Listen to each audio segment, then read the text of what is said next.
Taste the condiments! With relish. Among the countless rumors of unaired episodes that circulate the internet, perhaps none is more infamous than SpongeBob Declares War on Land. This mythical episode, allegedly produced during Season 4, but immediately pulled from production, represents one of animation's greatest urban legends. According to animation studio insiders, the episode was deemed too dark and politically charged for a children's show, leading to its permanent shelving. The episode supposedly begins unusually, with no theme song or opening credits. Instead, it opens with a long pan across a polluted beach, with debris washing onto the shore of Bikini Bottom. The animation style is noticeably different, darker, with muted colors and more realistic textures that give everything an unsettling appearance. SpongeBob is seen collecting garbage that has floated down from the surface world. His usual cheerfulness is absent as he fills bag after bag with plastic bottles, six-pack rings, and oil-covered seaweed. He appears tired, his movements slow and deliberate rather than bouncy and energetic. At the Krusty Krab, business is suffering. Few customers arrive, and those who do appear sickly. Mr. Krabs explains to SpongeBob that pollution from the surface is driving customers away. For once, it isn't about money. Mr. Krabs shows genuine concern for the ocean's health, revealing a depth to his character rarely seen.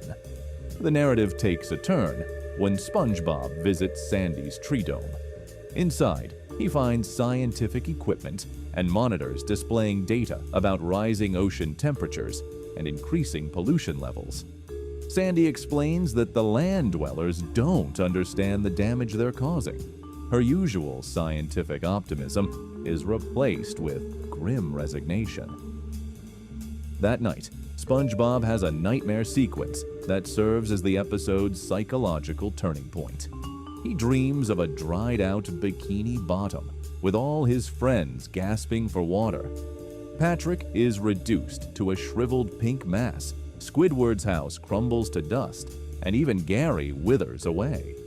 The dream sequence employs disturbing imagery that would never make it into a standard episode, including what appears to be realistic dead fish washing ashore. Upon waking, SpongeBob's expression changes. His wide-eyed innocence is replaced with determination. The next sequence shows a montage of SpongeBob building what appears to be a mechanical suit, similar to Sandy's water suit, but militaristic in design. He adds various contraptions and weapons made from repurposed Krusty Krab kitchen equipment. The most controversial segment begins when SpongeBob emerges from the water onto a beach in his suit.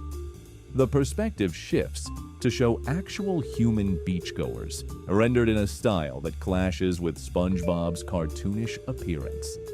This jarring visual juxtaposition creates an unsettling effect as SpongeBob confronts surprised sunbathers.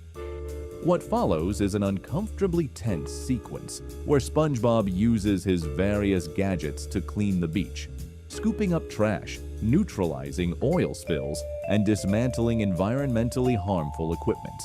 However, his methods become increasingly aggressive. He destroys a factory pipe dumping waste into the ocean, sabotages a motorboat leaking oil, and confronts beach litterers by hurling their garbage back at them. The human authorities arrive, treating SpongeBob as a threat. A chase sequence ensues across the shoreline, with increasingly serious attempts to capture or harm him. Throughout, SpongeBob never speaks, a startling departure from his usually talkative character.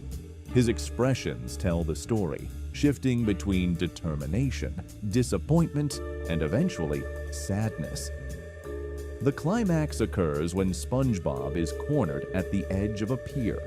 Rather than surrender or fight, he removes his helmet, revealing that he's struggling to breathe air.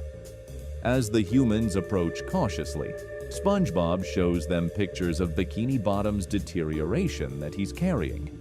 For a moment, there's a connection. The humans seem to understand. But then, one attempts to capture him in a net. SpongeBob escapes by diving back into the ocean. The final sequence shows him slowly descending to the ocean floor, his military gear discarded piece by piece as he sinks. When he reaches Bikini Bottom, he finds his friends cleaning up the neighborhood. Without words, he joins them. The episode allegedly ends with a shot of the ocean surface from below. A piece of paper floats down, a child's drawing of SpongeBob with the words, "We're sorry," written in crayon. As it reaches the seafloor, SpongeBob picks it up, and for the first time in the episode, his smile returns, small but hopeful. Animation industry veterans claim the episode was never completed due to concerns from network executives. The political message about environmental destruction was deemed too heavy-handed, while the confrontational aspects were considered inappropriate for the show's young audience. The jarring tonal shift from SpongeBob's usual light-hearted adventures to this somber, almost post-apocalyptic narrative apparently violated multiple content guidelines. Other sources suggest the episode was fully animated, but destroyed after a disastrous test screening, where children were confused and upset by SpongeBob's uncharacteristic behavior and the episode's lack of humor or dialogue. Nickelodeon has never officially acknowledged the existence of this episode, and all official parties involved with the show deny its creation. Yet the legend persists in animation circles and online forums, kept alive by those who claim to have seen storyboards or animation cells from this dark departure from SpongeBob's usual underwater antics. Whether truth or fiction, SpongeBob Declares War on Land remains one of animation's most intriguing lost media mysteries, a reminder of the boundaries between children's entertainment and more complex social commentary.